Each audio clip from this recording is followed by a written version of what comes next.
science, news, and documentaries, all in one place. Watch your PBS station live or catch up on the shows you missed. Discover new favorites from PBS and locally produced shows from your station. Get the PBS Video app now and stream the best of PBS and any PM, anytime, anywhere. You're watching New England Public Media, WGBY Springfield. This is our story. The Black church has sustained the African American people from the days of slavery to this day. I don't know how we could have survived as a people without it. The role of music in the Black church is everything. We had to have some individual and institutional armor in order to preserve our sanity. We are a testament to the goodness and the grace of God. Tune in or stream The Black Church Tuesday and Wednesday at 9. Coming up, stories we're connecting you with tonight. We examine health inequities in communities of color. Higher rates of illness, higher rates of death. Unfortunately, that pattern isn't new.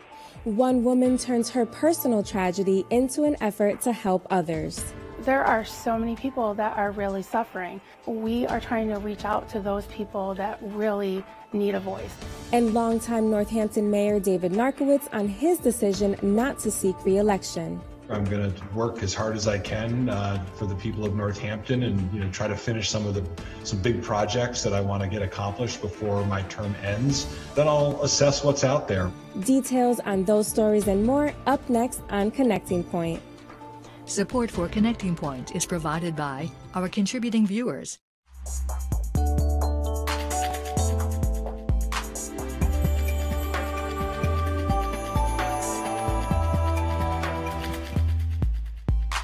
Good evening, and thanks for joining us for Connecting Point. I'm Zydalis Bauer. Even before the pandemic began last year, the topic of health and accessibility has been a primary concern for many of us. However, as COVID-19 remains as a threat, health inequities have been surfacing to the forefront, especially among communities of color. I spoke with Dr. Vanessa E. Martínez-Renuncio, professor of anthropology at Holyoke Community College, to gain insight on how these inequities have existed historically in communities of color and what solutions can be offered to help improve the lives of the residents who reside within them. For communities of color, we're seeing higher rates of illness, higher rates of death. Unfortunately, that pattern isn't new. And we see it with chronic disease and infectious disease historically for communities of color. So COVID is just following the pattern that we've seen, the health inequities that we've seen for communities of color. So it's really about understanding the why. And there's a lot of people now talking about the why, and the why not being racial genetics or the biology of people of color, but rather the ways in which institutional racism, the environment, right, the neighborhoods, right, low resource neighborhoods that you're seeing, sort of large communities of color being in these low resource neighborhoods, toxic environment. So thinking about, issues of climate change. So you're seeing more and more people having these connections, but unfortunately it doesn't seem to fully dissipate the misinformation or the fake information or incomplete information that we still have around sort of this idea that it's in the biology of people of color, or there's something in the bones, or there's something in the culture, but instead it's really about understanding institutional oppression and low resources in communities. How do social inequities impact access to medical care and educational opportunities in ways that might not be so obvious? I think it's easier for people to understand sort of the person who blocks you from getting a job or who calls you a bad name.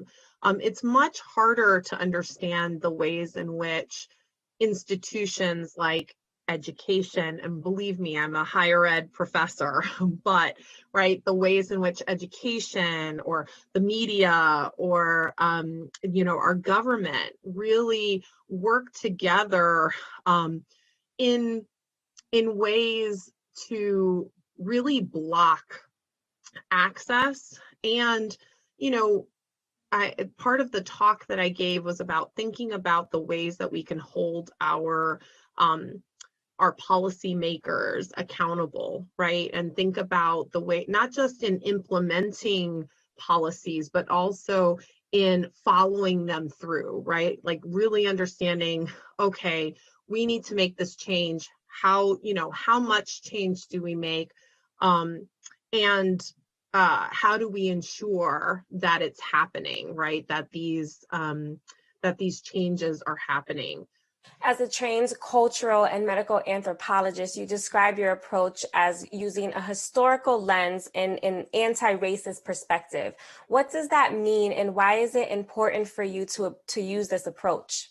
History allows us to see patterns, but I think the historical perspective is really important to understanding today, and to understand both the things that have not changed and the ways in which change has happened, right?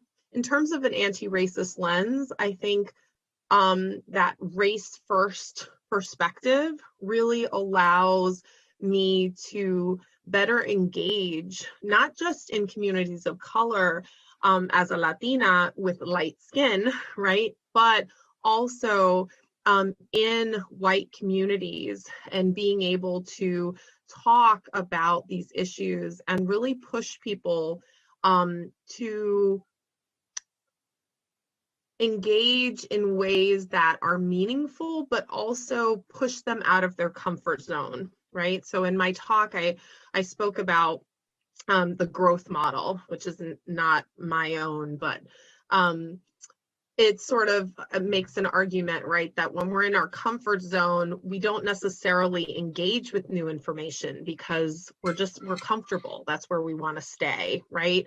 But if we move to a stretch zone, a place where new information is possible, we can engage, it's innovative, right? It's a place where you can think of new ideas and innovation and creative ways to strategize, right? Like one of my colleagues posted something on Facebook about creating an anti-racist reading group in Holyoke and asked for facilitators for the community. Right. And this is, post George Floyd. And I said, sure.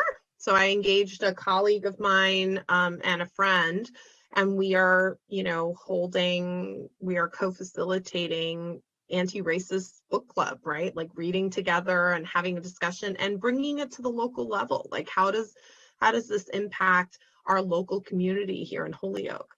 So I think those are the types of things that I want people to really think about when they're, engaging with new information.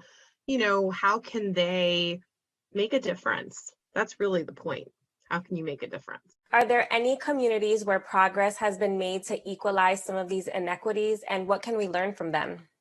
What I can tell you is we see that throughout history where progress has been made. So, for example, during Reconstruction is a great place to see, okay, Blacks gain some access into government, into having small businesses, into, right, and then we saw sort of a shutdown of those resources, of that experience. And then we see post-civil rights, Fair Housing Act, we see, right, a variety of legislation that really benefited people of color and communities of color. And then we saw a backlash, in the late 70s, early 80s, right? And so what we know is that with progress comes a backlash.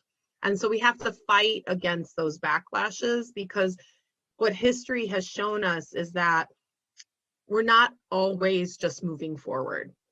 We are moving in a direction, let's call it forward, and people push us back. and we move a little bit forward and people push us back.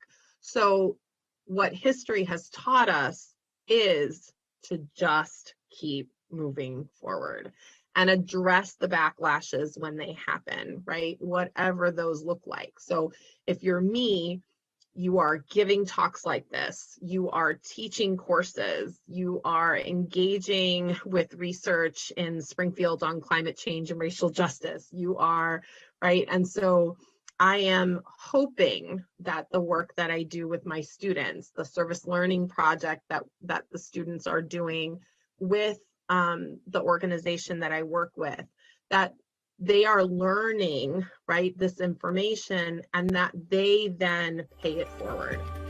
And that is my hope. At the age of 6, Marilyn Honig lost her mother and 3 siblings in a devastating house fire. As a result, Honig spent her childhood and part of her young adult life either homeless or living in foster care. Rather than allowing her past to define her future, she used it as a means to help make others' lives better by starting up a community page on Facebook to assist victims of house fires. The nonprofit program Berkshire Helping Hands has touched countless lives and continues to grow. Connecting Point's Brian Sullivan traveled to northern Berkshire County and brings us this story. There are certain signs that can only be found in the northern Berkshires that give the area its unique charm, not to mention a slight element of danger. There are sights to be taken in that guarantee its visitors some unique visuals. And while these snowbound viewfinders may be off limits right now, the views are still there for the taking. For centuries, students have been leaving home for the first time or commuting to this area to have a unique experience in higher education, myself included. Downtown North Adams always seemed to have a unique New England look and feel about it. First-timers here may think that the landscape epitomizes the northern Berkshires. Mountains as a backdrop, old architecture, and urban forestry running down the center span. But the story that doesn't make the brochure is that only 1 or 2 blocks away, there are countless people in need of life's basic essentials. And that sentiment can be applied to the next town over, the next town over from there, and so on. So while things may appear peaceful, looking down from high atop the hairpin turn, or walking across the quadrangle of the college campus, there's actually plenty of this type of scenery to go around. We got a first-hand look while out delivering care packages for the Berkshire Helping Hands. Many people think of the Berkshires as an affluent county. They think of the arts, they think of theater, they think of the beautiful mountains and everything that is appealing. Unfortunately, that's not the total reality, because there are so many people that are really suffering. Pre-COVID, post-COVID, day to day, they're trying to make ends meet, and we are trying to reach out to those people that really need a voice and that really need some help. The BHH is a Facebook community group that started in the early months of 2019 after a string of house fires occurred across the northern Berkshires. The goal was to use the page as a vehicle for those who wanted to help and make donations that would get the affected families back on their feet. The outpouring of support for the volunteer-driven nonprofit has been incredible, and that's handy because the year 2020 added a whole new demographic to their list of recipients. And when COVID hit, we heard that there was a need of elderly to access things like toilet paper, paper towels, hand sanitizers, just things that they really needed, like soap and disinfectant. And we started to make these bags, and we add a few little cute things like a stress ball, a large print crossword puzzle book, fuzzy socks, things, just comforting things that give them something to do and just let them know that people really care about them and people remember them. Berkshire Helping Hands now has a permanent home office in the old Beaver Mill in North Adams after bouncing around several temporary locales before. The office itself might not be the biggest space under the sun, but it's just the right size for a small assembly line of volunteers who are more than happy to help out.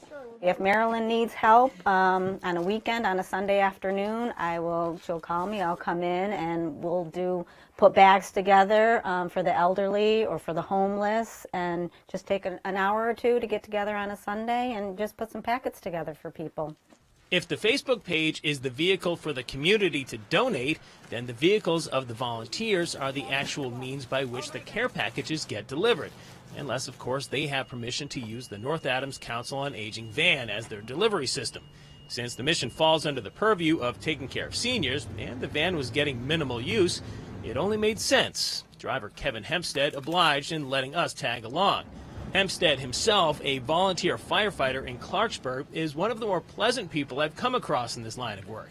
In fact, all of the people I met for this project, all admittedly of modest means, seem to actually enjoy giving up their time to help those in greater need than themselves. I myself will probably do this until the day I die. I mean, the need is there, and if I'm here to help and everybody at Berkshire Helping Hands is here to help, the need will never go away, unfortunately. So we're here to fill the gap and step up to the plate for these people.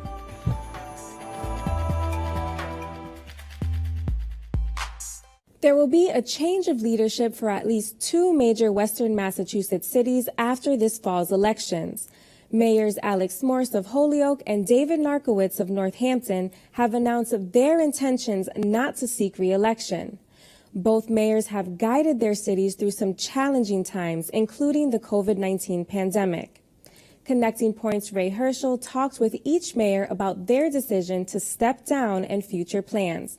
And he begins tonight by speaking with outgoing Northampton Mayor David Narkewicz. I've had the great honor of serving now what will be over 2 decades in municipal government in Northampton, and I feel that it was time for me to step back and to allow other folks to step forward and bring their ideas and their energy to help lead our city forward. Well, Mayor, you've got nearly a year left on your term. At this point in time, do you have any ideas of what your future might hold in terms of either the private and public sector?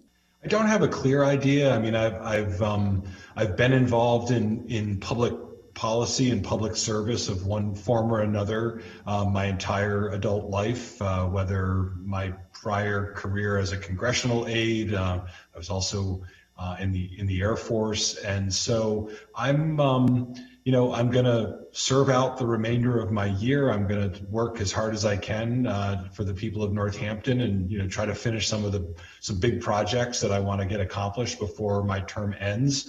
And then I'll assess what's out there, whether it's public or private sector. I think I have some skills that might be helpful to an organization or company, and I'll just take it there. But I don't have anything clearly mapped out now, and certainly not running for office. That's one thing I think I can say with great clarity. I'm not seeking any additional elected offices. Mayor Narkewicz, how difficult has this past year been as mayor of Northampton? Has this been the most difficult year that you've served as the city's mayor?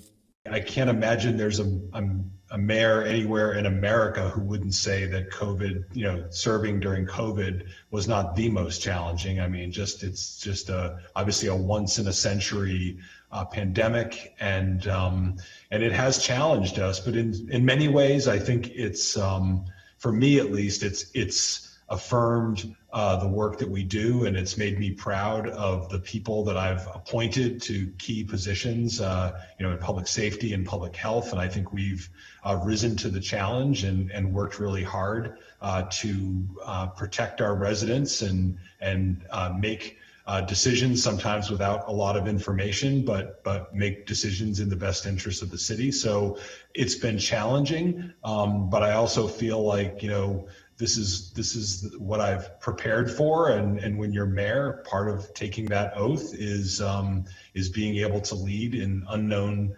situations. And so I feel like I'm proud of this work that we've done, and we're obviously still not out of the woods yet, but yes, definitely the most challenging, but at the same time, in many ways, I think gratifying, because I feel like we have done a really strong job, and it's a testament to the men and women who work for our city and train for these things, and have really come through in the clutch. Mayor, could you talk a little bit about the specific challenges that you faced as mayor of Northampton during COVID, as it relates, for example, to your budget, to the local economy? Just how much of an impact has COVID had on that? Most definitely. I mean, Northampton, more than most communities, does derive a large percentage of revenue from revenue sources like meals tax and hotel motel tax, more recently cannabis taxes, and so and obviously parking, because we have a pretty large parking system, and we rely on visitors to come to Northampton for shows and for restaurants and retail. So that piece of it has been very challenging. We have seen significant drops. Some of these revenue sources are down 70 and 80% where they would have been a year ago this time. So that made us have to make some difficult decisions during the last budget, and we're now in the middle of the process for the upcoming July 1st budget. And again, we're trying to make some similar decisions, and then just our local economy generally, because Northampton is heavily based on restaurants, retail, service economy, education, obviously higher education, as well as the many performance venues we have, from the Calvin to the Academy of Music. Many of those have been closed or severely limited, so it's affected the larger economy as well. So it's definitely been a major component of this and a major challenge to try to build budgets during. Mayor Narkewicz, as you look back over your many years in office in Northampton, what would you say are your biggest accomplishments? What have you been most proud of as mayor? It's been challenging economically, and so one of the things that I think I've been very successful at is really trying to help build stability in terms of financial stability for our city. When I got elected, we were just coming out of the last Great Recession, and so we were facing challenging budgets and depleted reserves. So I've really made it a hallmark of my administration to try to rebuild and prepare for the next the next time that we face this. Little did I know we'd be preparing for COVID-19, but even then we have come into COVID-19 in very strong financial condition, and all the other things that we try to do as a city, whether it's funding high quality schools or building bike trails or preserving open space or having a robust arts program, all of that comes back to having financial stability and the ability to actually fund those programs and fund those values that a budget really represents. Yeah, you successfully, of course, steered the city toward approving tax overrides, Prop 2.5 overrides, I think twice, in terms of the city finances, and you went through a charter change as well. What would your message be as you complete your last term in office here for the people of Northampton? What message would you like to leave them with? Really just thanking them for this honor. I mean, it's been an incredible honor and privilege. I mean, Northampton is a great city, and we have so many positive things happening in our community, even in the midst of COVID. It's really shown us how people come together, whether it's people volunteering to support those in need, or volunteering to help feed people, or volunteering to help people get vaccinated. I mean, it's just a great community. So it's been an honor to lead this community and to hopefully lead it in a forward and positive direction. And so I thank everyone who supported me and gave me that opportunity over these 10 years.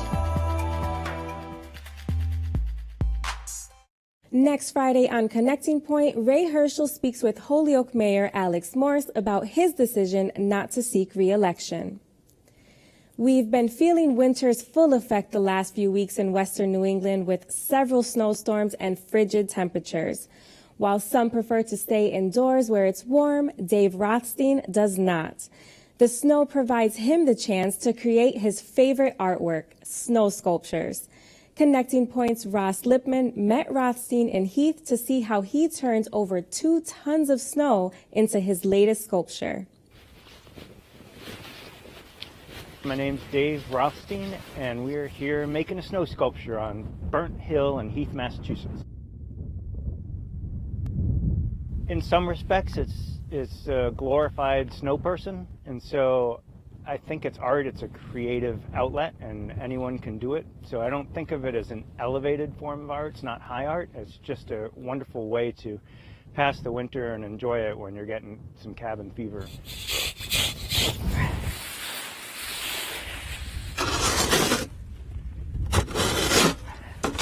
I imagine it's going to be at least 2 12-hour days, and then maybe another 3rd day. I'm going up top.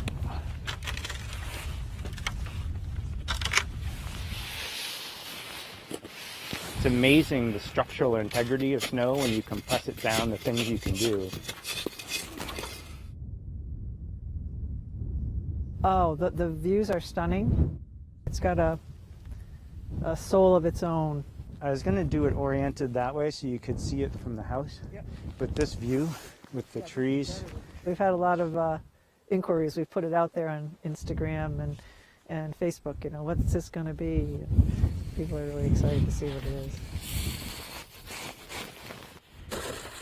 How are you doing? We like a winter ride, and it was a great destination. Well, it's like life gives you lemons, you make lemonade. Life gives you snow, you make snow sculptures. And he happens to be somebody who does it. I don't do it, but, you know, it's fun to watch somebody else get pleasure out of all this work. It's looking exactly the way it should. So I'm super excited about that. So nice to have all my friends out here. Looks like it's supposed to look. And finished on time. It's not a cloudy day. 3-dimensional. It has color, just like it was designed. So it's nice when it comes out that way.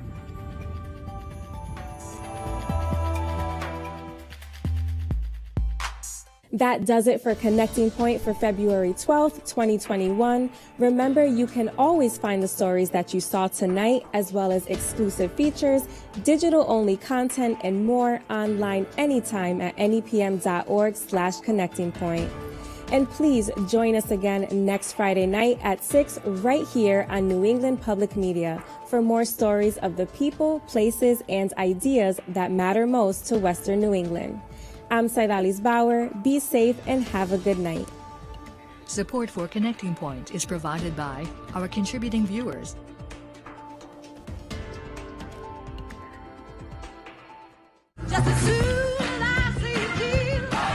The Black church has been the root of the most celebrated aspects of Black culture. The role of music in the Black church is everything. It's something about those songs that brings joy. Watch